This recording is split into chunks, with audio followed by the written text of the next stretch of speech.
সকালটা উঠলে যে আমার মাথা নষ্ট হয়ে যায়, কি করব না করব তা চিন্তা করতে পারি না। হরে কৃষ্ণ বন্ধুরা, তোমার সবাই কেমন আছো? আজকে কি সবাই ভীষণ ভালো রয়েছে। তো এই যে দেখুন, আগে উঠেই কুকারে আজকে ভাত বানিয়ে নিয়েছি। তা এই যে দেখুন, খিচুড়ি ভাত বানিয়ে নিয়েছি। আধা ফালা মতো মিষ্টি কুমড়া কেটে দিয়েছি। মিষ্টি কুমড়ার লগে খিচুড়ির লগে খুব ভালো হয়। তারপর উপর দিয়ে ঘি ছড়িয়ে দিলাম। তারপর সকালে খেয়ে দিয়ে চলে যায়। তো সকালের খাবারটা হালকা ফুলকা হলেও যেমন তেমন হোক তাও খাওয়া যায়। দুপুরের খাওয়াটাই মেন। তো সবজি না হলে খাওয়া হয় না। তো দুপুরে একটু ঠিক মতো বানানো হয়। সকালে চটপট করে তাড়াহুড়া করে খাওয়াটা রেডি করে দেওয়া হয়। ওই জন্য মানে সবজি অত কিছু করা হয় না।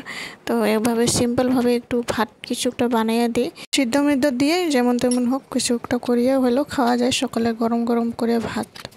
তারপর দুপুরের খাওয়াটি হলো মানে সবজিও লাগেই, যেমন হোক তেমন হোক সবজি হলেও লাগবেই। তো এদিকে ঘরের কামগুলো শেষ করে নিই চটপট করে। এই যে দেখুন,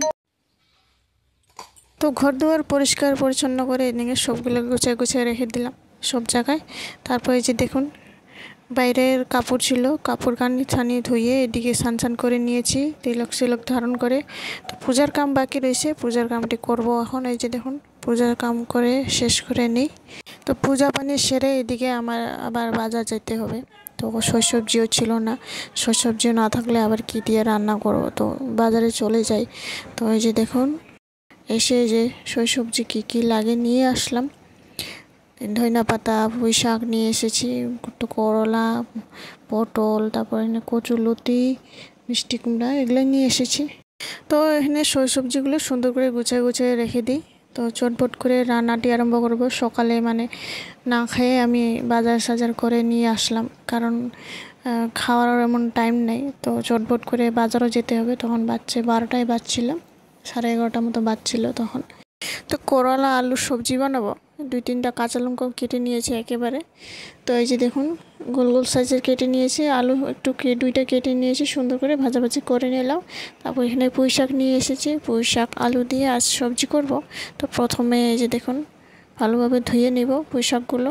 তো এই যে আলুগুলো লম্বা লম্বা সাইজের কেটে নিয়েছি, পাঁচফোড়ন দিয়ে আলুটি ভাজা করে নেব।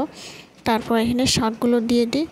শাকগুলো দিয়ে সুন্দর করে এদিকে নাড়াচাড়া করে নেব। নাড়াচাড়া করে 2-3 মিনিট ঢাকনা দিয়ে রেখে দেব। তারপর 2 মিনিট ঢাকনা দিয়ে রেখে দেওয়ার পর এই যে দেখুন, হলুদ লবণ দিয়ে সুন্দর করে মশলা, একটু সর্ষে দিয়েছিলাম, সর্ষে জিরা দিয়ে বাটাবাটি করে সুন্দর করে এখানে মশলাটাকে ভাজা হয়ে যাওয়ার পর তারপর জল দিয়ে আমরা এখানে 2 মিনিট ঢাকনা দিয়ে সামান্য একটু চিনি দিয়ে নামাই নেব। তারপর এই যে দেখুন, ডাল একটু ভিজে রেখে দিয়েছিলাম, চাউলের ডালে। তারপর সুন্দর করে বাটাবাটি করে ঝিরি করে আলু কেটে সুন্দর করে পকোড়া বানিয়ে নিলাম। তারপর ধনিয়া পাতা কেটে দিয়েছি, হলুদ লবণ দিয়ে লাল লঙ্কার গুঁড়া দিয়ে সুন্দর করে ভালো করে মাখামাখি করে পকোড়া মতো বানিয়ে নিব আমরা। এই যে দেখুন, কি সুন্দর মুচমুচে হয়েছে। একবার ঘরে বানিয়ে ট্রাই করে দেখবেন, এইভাবে খুব সুন্দর হয়। তো আজকের মেনু এই যে এতটুকুই, বেশি কিছু করলাম না। এই যে পুঁই শাক আলু দিয়ে সবজি করেছি, তারপর তিতা করলা আলু ভাজা আর আলুর পকোড়া। বন্ধুরা, ভিডিওটি ভালো লাগলে অবশ্যই লাইক কমেন্ট শেয়ার সাবস্ক্রাইব করে জানাবেন।